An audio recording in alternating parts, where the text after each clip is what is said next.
What's up guys, so Rage of the Abyss is finally here, which means that we got the second wave of the Mimighoul support. The support is very good for the deck. It's actually quite surprising because the TCG exclusive archetypes nowadays, typically the second wave usually lets it down.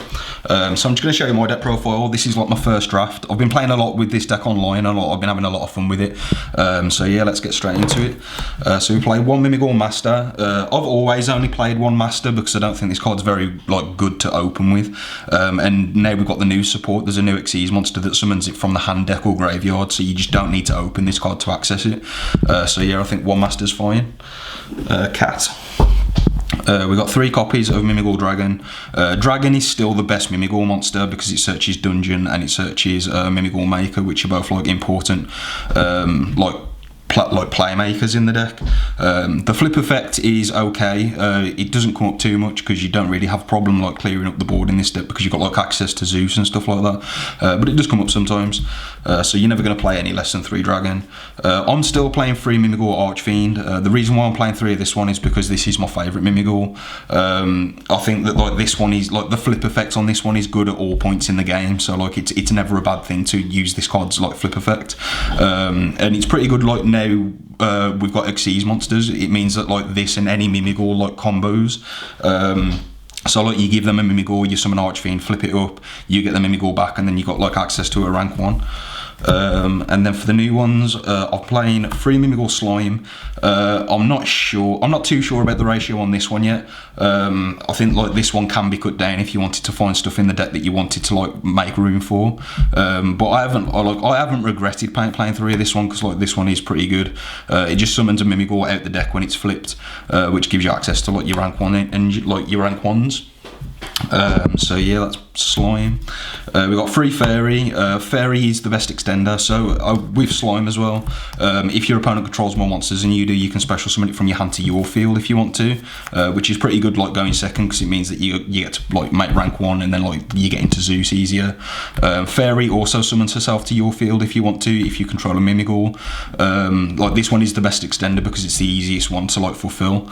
This card's flip effect is pretty good. The problem is that because your combo goes through, you use this card in your combo to summon itself to your field, it's actually quite tricky to actually put this one onto the opponent's field, but it is a good card nonetheless. And then I'm just playing 1 armor. You don't have to, this is a 41 card deck, so you can actually just cut this one if you want to. But Dragon plus any Mimighoul monster is a combo, so I don't mind playing additional Mimighoul monsters. This one's okay. It's got applications against Tempoi, because it stops your monsters being destroyed in battle, so you potentially see another turn. But I have been enjoying armor, to be honest. This is probably the one that you actually put onto your opponent's field as well, because in your combo you've got a 50% chance of using a Archfiend, the hand effect, so you can't give them Archfiend, and then you also can't give them Fairy because you use Fairy's effect. So this is the only other one that actually does something on the opponent, on the opponent's turn, which is actually beneficial. So yeah, I think armor's okay to play. And then for the spells, we've got 3 Dungeon and Terraforming. This card's great. You activate it, you search 1, and then if your opponent doesn't out this, then you get a search again next turn. Yeah, this card's fantastic. It's got the normal summon lock as well, which is obviously really powerful. 3 Mimighoul Maker, which I think is this is my favourite card in the deck because it's just insane. It's in the context of this deck, it's emergency teleport ×2 because it gets to Archfiend and Slime. So yeah, this card's great. I would never play any less than 3 Maker. And then we're playing 1 Room. I'm quite happy to play 1 Room now because Giant Mimighoul searches it straight out of the deck, so you never have to draw this card to have access to it. And then we've got non-engine cards, so I'm still playing Free Shifter. I think this card's good, too good against Snake Eye, and it's pretty good against Ubel as well. It's obviously not ideal against Tempoi, which is a bit unfortunate, but we've got side deck cards against Tempoi, so you can take these out. Yeah, this card's really cool. Something that you can do is if you draw 2 of these, you can shift to your opponent, and then because you summon SP Little Knight in your comp, on your opponent's turn, you can actually banish the D Shifter from the grave, and then it means that the second one is live, which is quite cool. We got Ash Blossom. just a basic hand trap. This card's really good against the new Mulcharmy card as well, which this deck does struggle against now that we're going to access the extra deck so much. And Maker also summons from the deck as well, so like this card's good to have against that card. And then we've got 3 Ghost Ogre. I think this card's really good at the minute. So against the Snake Eye deck, you can hit the Deception spell with this, which is really good because it's a nice +1. Against Ubel, you can hit Nightmare Pain with it, and against the Tempo deck, you can hit the Field spell with it. So I think this card's pretty good at the minute. And then we've got Triple Imperm. I think this is just like generically like one of the best hand traps, just because it doesn't play into like talents or thrust or anything like that. You can use them in multiples. It's good as a 6th card. Yeah, I think Imperm's just really good. And then that's it for the hand traps, and then we've got some spells. So we've got 3 thrust, and I also play 3 talents as well. To me, I think these are just like Mimighoul cards, because of the way that the Mimighoul deck works is it forces your opponent to activate monster effects. So it means that these cards are like pretty much always live. So yeah, I wouldn't cut these. I really like these. You could cut these for more hand traps if you wanted to. I just like them a lot. And then the last card is Called by the Grave. Like I said, this like against the Mulcharmy cards, this card's very important. It's also good to like hit Ash Blossom when like you activate Maker.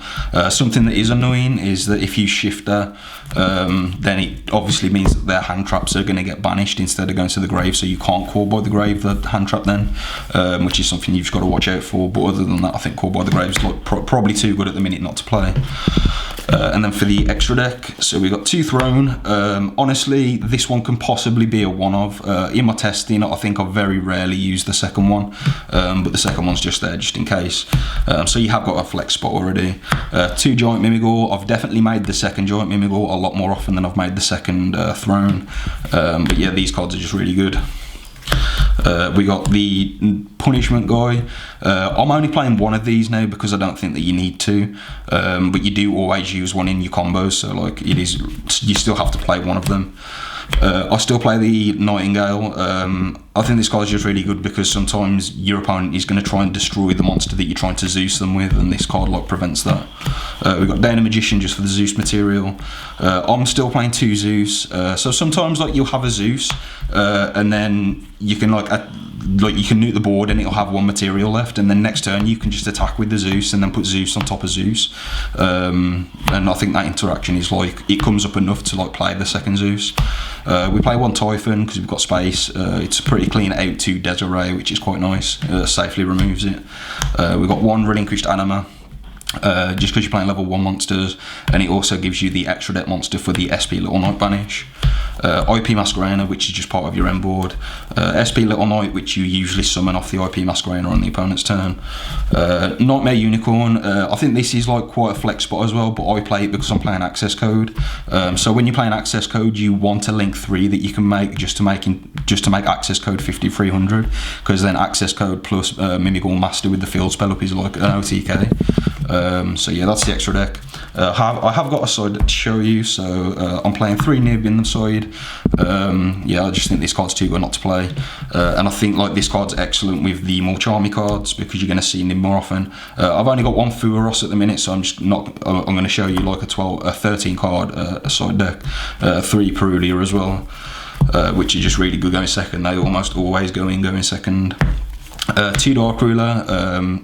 I wanted space for another trap in this deck, so I couldn't play 3 of this, and it is a thrust target as well, so yeah, I think 2 is probably fine. And then because you want to take out Shifter against Tempoi, we take out Shifter for Tikaboo and double D barrier. These are also thrust targets, which is really nice, and these basically guarantee that you're going to see next turn, and they can't even like do anything under Tikaboo, which is nice. And then the last card in the side deck is Different Dimension Ground. This is basically just a Shifter that you can thrust for, which is really nice. Like thrust is going to be like a really good card like when your opponent's using like Fuaros and stuff on you, because they're going to drop that card in the standby phase, and then you can literally just thrust, set this, activate this on the opponent's turn. They probably can't kill you because they can't access the graveyard, and then you get to play normally on the following turn. So yeah, that's it for the deck profile. Thank you for watching. Like, comment, subscribe.